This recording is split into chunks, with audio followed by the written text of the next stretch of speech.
خلیفه جان گل ویدیو را خوش رو که مردم منتظر هستند.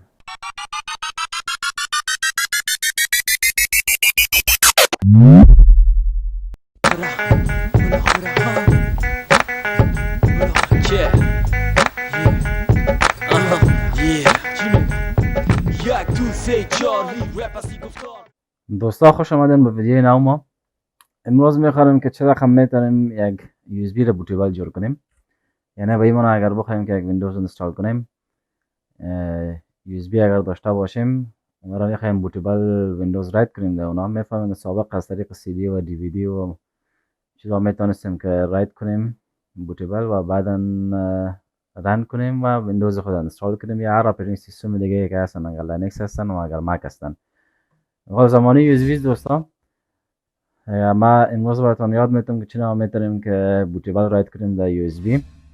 به خاطر از اینکه یک عدد یو اس بی باید داشته باشین که 8 جی بی باشه حداقل، چون ویندوزهایی که نو هستن، ویندوز 10 یا ویندوز 8.1 هستن یا 8 هستن دیگه، سایز از اونها حجمشون زیادتر است.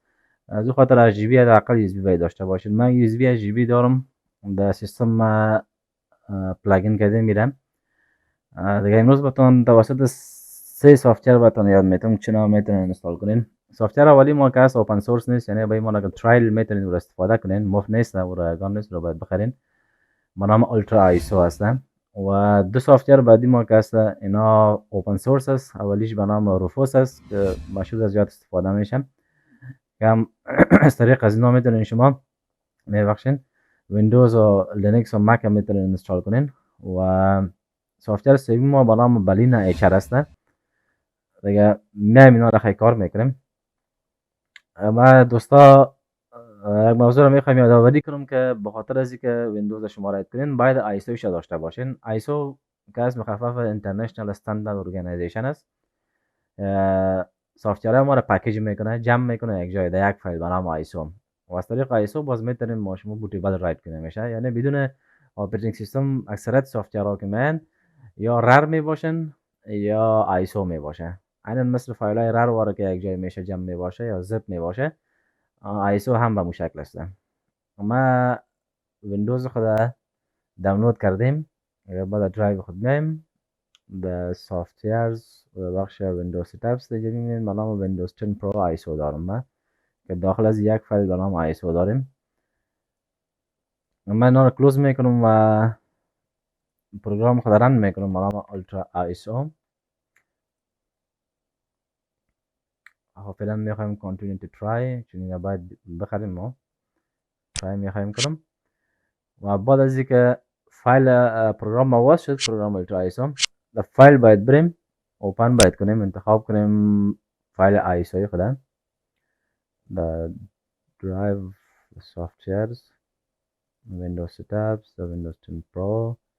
فایل آیسو رو انتخاب میکنم و اوپن انتخاب میکنم. ببینید در اینجا فایل آیسو ما واسه شد. داخل فایل آیسو ما به تعداد فولدر و فایل ها موجود هستن و بعدا ما اینو میخوایم. خب دوستای گل، بعد از اینکه فایل انتخاب کردیم و یک موضوع رو میخوام دوستا یادآوری کنم که در یک مشکل برخورده بودیم، من حل کردم. به خاطر از اینکه صحیح رایت کنه و کدام مشکل نده، ایرر نده، شما باید از پروگرام UltraISO را از ادمنستریتور باید رن کنین. یعنی پرمیشن ادمنستریتور را باید داشته باشه، یعنی باز مشکلات ها پیش میاد. باز از این خاطر من اینا رو کلوز میکنم. در استارت که میخوام که پروگرام UltraISO را باز کنم و بالا از این رایت کلیک میکنم، داشته میگم رن از ادمنستریتور و بعد یس continue to try. میگم فایل و فایل خود انتخاب میکنم در دایرکتوری که هست.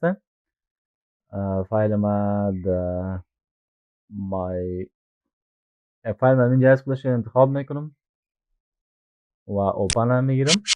بعدا خود موضوعات فایل های ما اینجا میم و بوتیبل میگم رایت دیسک ایمیج.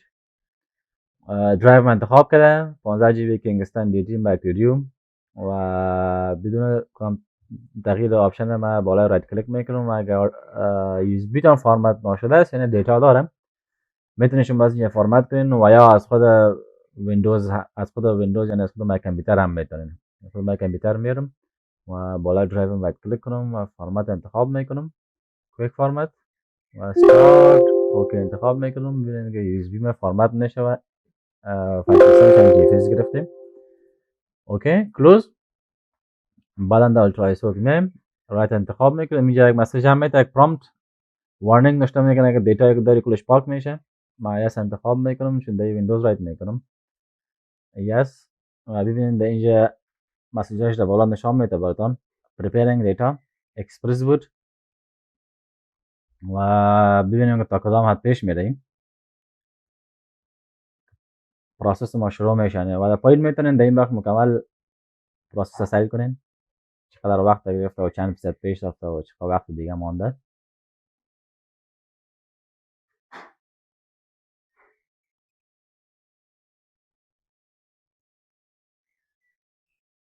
ببینید دوستا که اینجا شروع شد نمبر بلاکس، اینه که بلاک باید رایت کنه در یو اس بی ما و استارت رایتینگ اینا شروع شد 0.1% اون پیش میره. دوستای گل میبینین که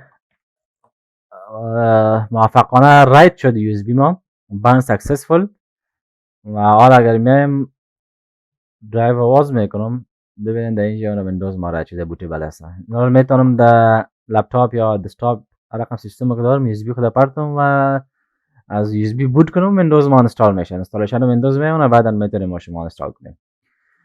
و سافتور دومی کار میکنیم بالا روفوس هستن که ما اینا را هم در درایو دی دارم. وقت سافتور زگبیم روفوس ما پورتبلش دانلود کردیم 3.11 exe. اینا را رن میکنم. یس.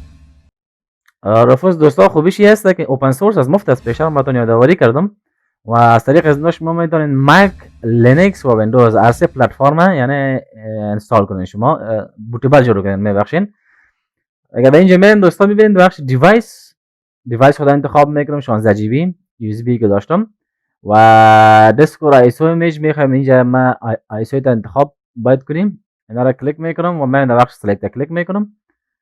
عیناً پیشتر واره از درایو دی در سافتویرز ویندوز سترز ویندوز 10 داشتیم. اینجا ایسو خود انتخاب میکنم و اوپن سلکت میکنم. میبینید در شکل خود آپشنایشون تغییر میکنه. استاندارد ویندوز اینستالیشن خودش انتخاب کرد. اگر لینکس باشه باز اینجا لینکس خودش انتخاب میکنه و پارتیشن اسکیمش هم جی پی تی هست. همون رقم انتخاب میکنم. یو ای اف آی هستن. اینا بوتیبل آپشن هستن انتخاب میکنم و بعدا ولیوم نام خود یو اس بی میتونم اینجا انتخاب کنم. مثلا من داشتم میکنم ویندوز 10 فایل فرمت با انتیفیز باشه و کلاستر سایز هم به این شکل. استارت کلیک میکنم و عیناً الترایسو ور آپشن میده که دیتا داری و میخوای پاک کنی پیش بری. اوکی انتخاب میکنم. درست است میگم. فعلا دلیتینگ پارتیشنز است. فرمت هم شد. اینا بعدا کار ما شروع شد. رفوز و در اینجا اون پروسس نشان میده خلاص شده مکمل رایت میشه.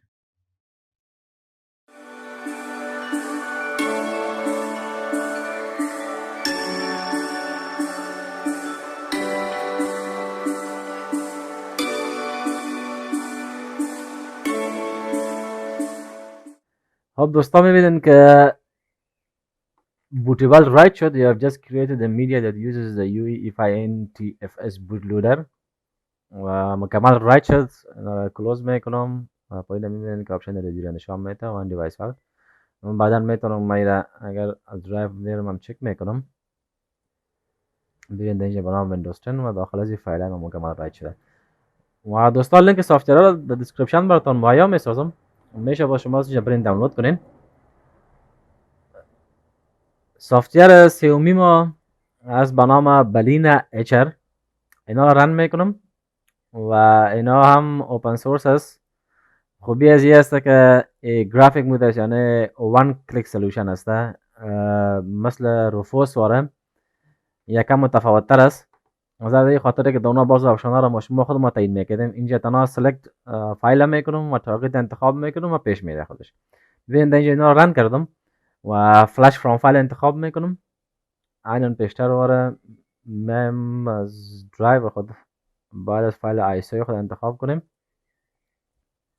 در درایو دی بود سافتورز و ویندوز درس ویندوز 10 فایل ایسو رو انتخاب میکنم، اوپن.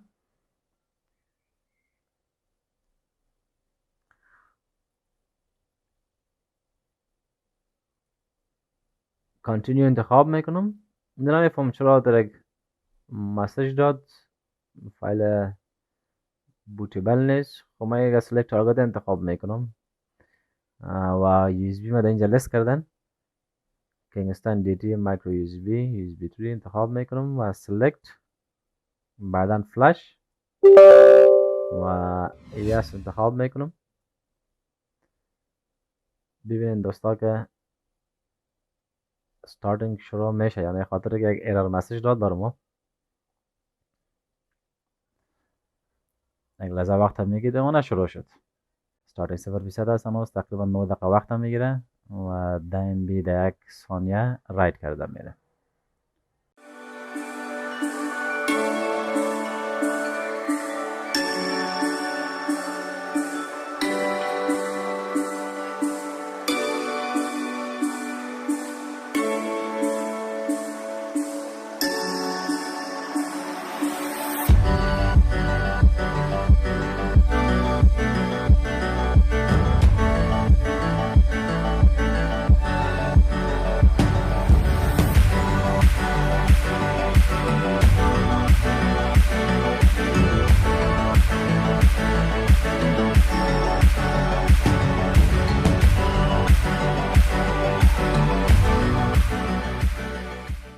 اگر ویدیو خوشتان آمد دوستا، چینل رو سابسکرایب کنین و ویدیو رو هم یک لایک کنین.